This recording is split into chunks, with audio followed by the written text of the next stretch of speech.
नमस्कार दोस्तों।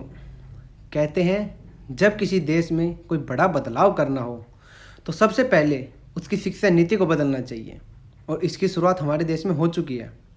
हमारा जितना भी एजुकेशन सिस्टम है जिसे हम काफ़ी सालों से देखते आ रहे हैं, अब वो पूरा का पूरा बदलने वाला है। बच्चे 90% लाने के बाद भी खुश नहीं हैं। एक तरीके से कही कि जो रट्टू प्रणाली है वो ख़त्म हो गई है। अब हमारी देश की जो शिक्षा प्रणाली है उसमें जो बदलाव किए गए हैं वो सुनिए। अब तक भारत की स्कूली शिक्षा में 10+2 फॉर्मेट पर चलती थी, जिसे अब 5+3+3+4 में बांट दिया गया है। इसके तहत स्कूल के पहले के 5 साल की पढ़ाई फाउंडेशन स्टेज मानी जाएगी और इसका जो करिकुलर होगा वो एनसीईआरटी तैयार करेगी। इसमें प्री प्राइमरी के 3 साल और फर्स्ट और सेकंड ईयर के 2 साल शामिल होंगे। इनमें बच्चों से खेलकूद और अदर एक्टिविटीज़ से भी बच्चों की पढ़ाई होगी। मतलब ये कि जो बुक्स का वजन है वो पहले से कम होने वाला है। और इसके बाद बात करते हैं क्लास 3 से 5th तक के बच्चों को। क्लास 3 से 5th तक के बच्चों को maths, science, social science, arts जैसे सब्जेक्ट्स पढ़ाए जाएंगे और साथ में 5th क्लास तक की ये लिबर्टी भी दी गई है कि स्कूल अपने बच्चों को उनकी मतलब वहाँ की रीजनल लैंग्वेज में पढ़ा सकते हैं, चाहे वो गुजराती हो, मराठी हो, जो भी हो। इसके बाद बात आती है मिडिल स्टेज, जिसमें क्लास 6th to 8th के स्टूडेंट शामिल होंगे। 6th क्लास से कोडिंग कराई जाएगी, छोटे छोटे प्रोजेक्ट के साथ प्रैक्टिकल नॉलेज दी जाएगी। और एक बहुत ही बड़ी बात जो है ये कि यदि किसी बच्चे का इंटरेस्ट कंप्यूटर में है या किसी और चीज़ में इंटरेस्ट है तो इंटर्नशिप कर सकता है, जो कि पहले स्टूडेंट्स कॉलेज में जाके कहीं करते थे। तो अब वो 6th क्लास में होने के बाद भी वो किसी कंपनी में जाके इंटरव्यू दे के अपनी इंटर्नशिप की तैयारी कर सकता है। इसके बाद आती है फाइनल स्टेज, यानी 9th to 12th के स्टूडेंट्स जिसमें शामिल होंगे।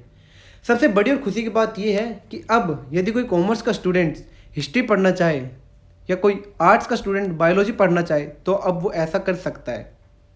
ऐसा पहले नहीं था। पहले यदि आप आर्ट्स के स्टूडेंट हैं तो आर्ट्स ही पढ़ेंगे, यदि आप कॉमर्स के स्टूडेंट हैं तो आप कॉमर्स ही पढ़ेंगे। लेकिन अब इसमें बदलाव किया गया है। अब इसे बदल के ये कर देगी, या ये तो हो गई स्कूल की बात। अब बात करते कॉलेज की दुनिया की। आपने 12th कर ली।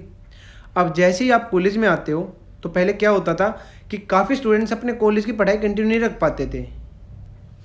किसी की कोई फैमिली प्रॉब्लम हो, किसी का कोई फाइनेंशियल प्रॉब्लम हो, तो वो क्या करते थे, वो अपने कॉलेज को बीच में छोड़ के ड्रॉप आउट करके कोई छोटी मोटी जॉब करने लग जाते थे। उन्हें कॉलेज ड्रॉप करना पड़ता था क्योंकि उनके पास कोई और ऑप्शन नहीं होता था। लेकिन सरकार ने अब ऐसे बच्चों के लिए, ऐसे स्टूडेंट्स के लिए भी अब बदलाव किया है। कॉलेज की जो नीति है अब इसमें भी काफ़ी सारे ऑप्शंस हैं। अब आपके पास जो भी कोई मेन स्ट्रीम है उसके साथ साथ आप कुछ और भी कर सकते हैं। जैसे कोई बीकॉम ऑनर्स का स्टूडेंट है, कोई बीकॉम ऑनर्स कर रहा है, उसका इंटरेस्ट यदि फैशन डिज़ाइनिंग में है तो वो ये भी कर सकता है। मतलब ये कहें कि काफ़ी ज़्यादा सरकार की तरफ से काफ़ी ज़्यादा लिबर्टी मिल गई है। कुछ स्टूडेंट्स जो due to some reason college बीच में ही ड्रॉप कर देते थे, उनके लिए क्रेडिट पॉलिसी होगी। अब आप सोचेंगे क्रेडिट पॉलिसी क्या होती है? तो जब भी आप कोई डिग्री कंप्लीट करते हैं, कोई कोर्स कोई कंप्लीट करते हैं, तो वो डिग्री कंप्लीट करने के लिए आपको मिनिमम नंबर ऑफ क्रेडिट चाहिए होते हैं। हर सेमेस्टर के कुछ क्रेडिट होते हैं, हर सब्जेक्ट के कुछ अपने क्रेडिट होते हैं। तो जब आपको वो कंप्लीट हो जाते हैं तब आपको डिग्री मिलती है।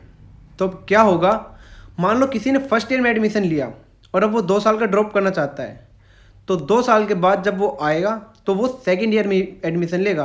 पहले क्या होता था, यदि कोई ऐसे छोड़ के जाता तो उसका फर्स्ट ईयर में एडमिशन होता था। यदि कोई फर्स्ट ईयर से निकल कर जाता है तो उसे एक सर्टिफिकेट दिया जाएगा।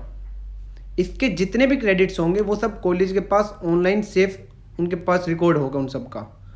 आपके जो इंटरनल असाइनमेंट है कॉलेज में, उनकी भी इंपॉर्टेंस को ज़्यादा बढ़ाया जाएगा।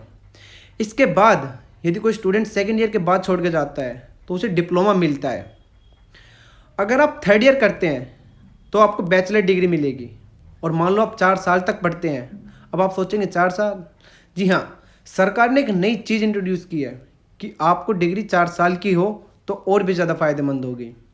काफ़ी लोग ऐसे होते हैं जो डिग्री सिर्फ इसलिए लेते हैं कि कहीं जॉब मिल जाए, और कुछ इसलिए ताकि वो यूपीएससी, एसएससी वगैरह के फॉर्म भर सके।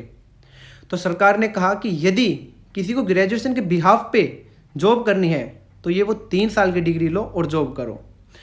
और यदि आपका मन है कि मेरे को तो और आगे रिसर्च करनी है और आगे पढ़ना है, तो 4th ईयर है जो आपका रिसर्च ओरिएंटेड होने वाला है।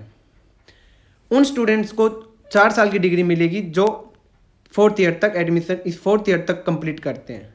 अब आपको रिसर्च में और जाना है तो आपको पीजी होगा, 1 से 2 साल की पोस्ट ग्रेजुएशन, और आपको जो पीएचडी होगी वो 4 साल की होगी। एमफिल को हटा दिया गया है। तो ये सब बातें थी जो आपकी नई शिक्षा नीति यानी न्यू एजुकेशन पॉलिसी में आने वाली है, और सच में काफ़ी ज़्यादा लिबर्टी दे दी गई है स्टूडेंट्स को। ये वाकई में काफ़ी खुश होने वाली बात है, और ये जो शुरू होने वाला है वो 2021-22 से शुरू हो जाएगा। धन्यवाद।